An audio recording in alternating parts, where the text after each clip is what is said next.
Hello and welcome back to Photoshop CS6 for web designers. In this video, we're going to talk about the use of texture in Photoshop.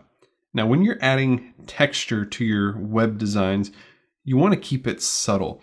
Sometimes it's very tempting to create a big, bold texture, but when you do that, it can very easily take away from the rest of your design and draw the attention away from your content, and that's a big no-no. You definitely don't want to draw attention away from your content.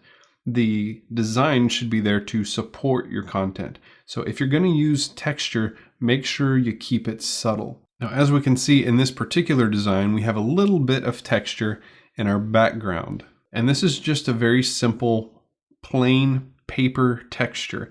And all it is a scanned picture of a piece of paper that we've pulled into Photoshop and put in the background of our image. And we've made a couple of tweaks to the color in order to give it the appropriate effect. Now, if this design didn't have any texture on it, it would still be a decent design. For example, if we turn off this paper layer here and just take a look at the background as is, it's just a soft gray color and it doesn't look bad, but by putting that texture there, it adds just a little bit of warmth to the image. It draws us in a little bit better, and I really like the effect that it gives.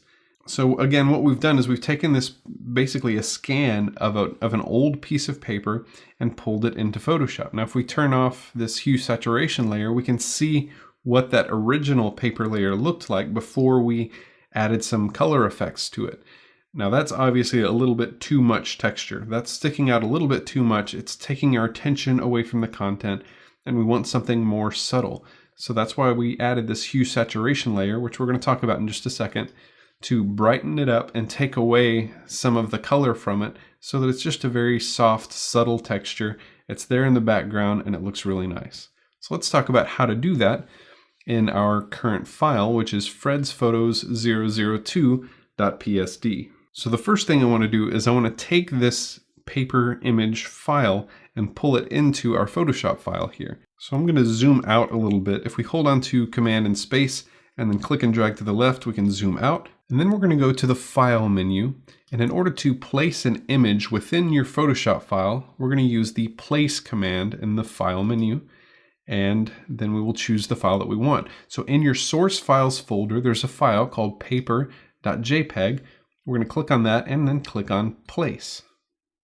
Now, this particular image file is much larger than it's leading us to believe when it initially places this on the stage. This file is actually 1288 pixels wide, 1288 pixels tall, so it's plenty large enough to cover our background here. Now, when it places it on the stage, you'll notice there's a big X in the middle of it, and then there's some control handles around the outside. Those control handles allow us to resize the shape appropriately. So I'm going to click on one of these corner handles, and if I just drag out, you'll notice it'll just drag out that corner, and it's also kind of skewing it. So to keep it from skewing, I'm going to hold on to Shift as I drag it out, and now you'll see that it's maintaining the same proportions. It's not skewing it vertically or horizontally. And then if I also hold on to Option at the same time, or Alt on a PC, then it will drag out in all directions. So we can drag out top, bottom, left, right by holding on again to Shift and Option, or Shift and Alt on a PC, and we'll keep dragging out until we cover up the entire stage. So then we'll release and hit Return to apply that transformation. Easy enough. We now have a texture for our website. Now again, I want this to be a little more subtle. I don't want this bright yellowish paper tint in our website. Also, you'll see there's a little bit of an area in the top left where we have a bit of a blemish on the paper, and that's okay. I just don't want that blemish that close to the logo. So I'm going to flip this over horizontally, and the way we can do that is with that paper layer selected, we'll go up to the Edit menu, we'll click on Transform, and we're going to click on Flip Horizontal, and that'll just flip it over. So now that blemish is over here on the right, and it's not going to be right next to the logo. We want to keep that area fairly clean, and that looks pretty good. So now we're going to apply some simple adjustments to this to brighten it up and take away the color a little bit. So the way we're going to do that is by using an adjustment layer.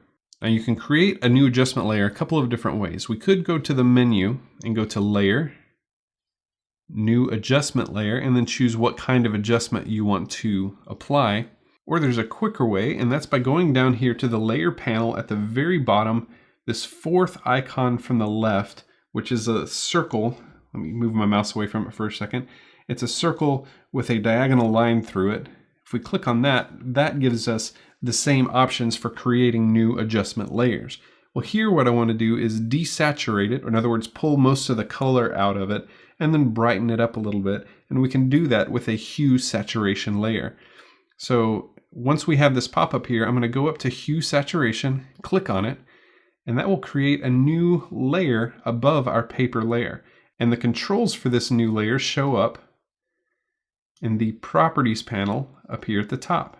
So we have a slider for hue, where we can change the actual color of our layer. Sliders for saturation, where we can increase or decrease the saturation, and then for lightness. So the first thing I want to do is I want to decrease the saturation almost all the way, so we get this almost black and white look.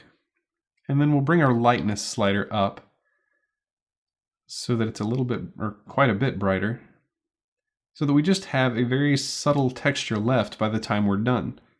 And like I mentioned before, when you're initially creating these textures, the temptation is to make them a little bit too bold, and we really want to keep these nice and subtle. So these settings work for me. We have a saturation of -87, a lightness of +54, and that gives us kind of the effect that we're going for. If we go back to our original design, we can see that it's just a very nice, subtle texture there, and that's what we're going for.